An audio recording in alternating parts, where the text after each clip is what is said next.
Good morning. Today on Remembrance Sunday, the sermon is based on Matthew 25, 1-13 and 1 Thessalonians 4, 13-18. Why do we remember? On a day like this, at a time when we're struggling to cope with the invisible enemy that threatens our lives and that may leave deep scars to many, we may feel that remembering those who fought for our freedom in armed conflict should take a bit of a back seat. Our focus is so much now on staying safe among our peers, not on fighting battles on the shores. However, that would be a mistake.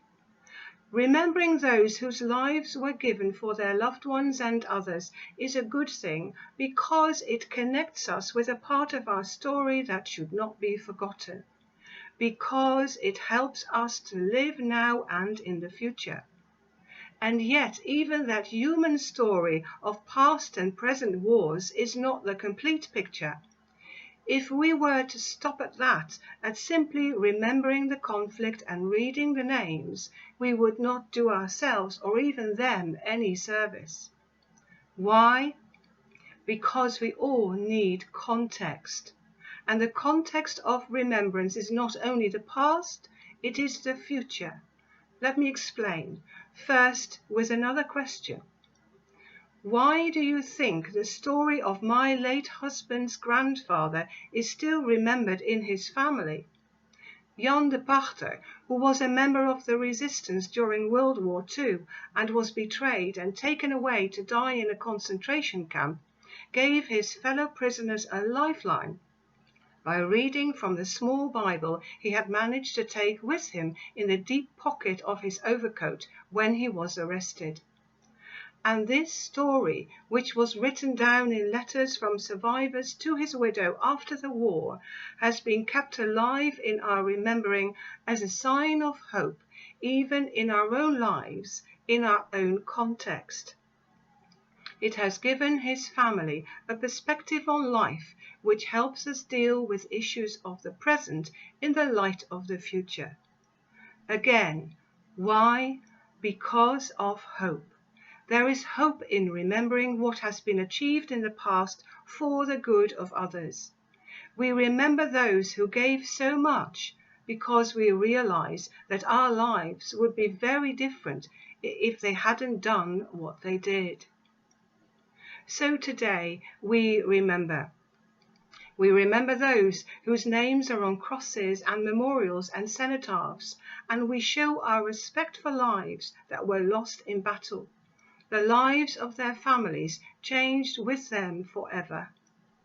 We also remember those whose acts of bravery never reached the memorials, who were faithful in their efforts to protect their families through other means, like hiding people or printing forbidden news and encouraging those in prison.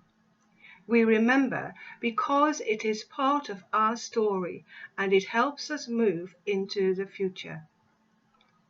There is also another side to the story of remembrance, as the reading from Matthew is hinting at. The parable of the 10 bridesmaids who waited for the arrival of the wedding party. 5 were wise and 5 were foolish, it says. It's a parable that speaks to us about not losing hope and to remain prepared. It means understanding what the future from God's point of view is all about.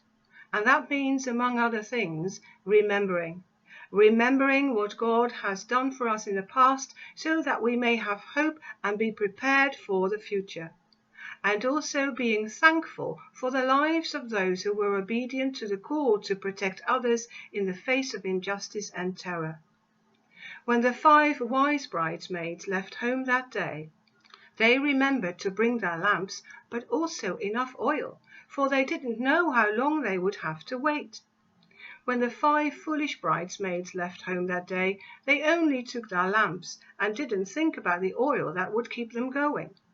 They were like those who go to battle without proper preparation. The 5 wise ones, on the other hand, were like those who realized that the battle may take a long while and that there will be a risk of being caught out for not having the right gear. Among other things, the right gear in the face of adversity, and possibly simply making it through what life throws at us, is faith. And that takes us to the future hope of 1 Thessalonians 4, which talks about the day when all shall be revealed and redeemed in the return of Jesus Christ, and there shall be peace forever. We remember because we need to realize what is at stake. We remember because faith and hope are vital in times of uncertainty. And we remember because we want to be prepared for the future, so that one day we may see justice roll down like waters and righteousness like an ever-flowing stream. Amen.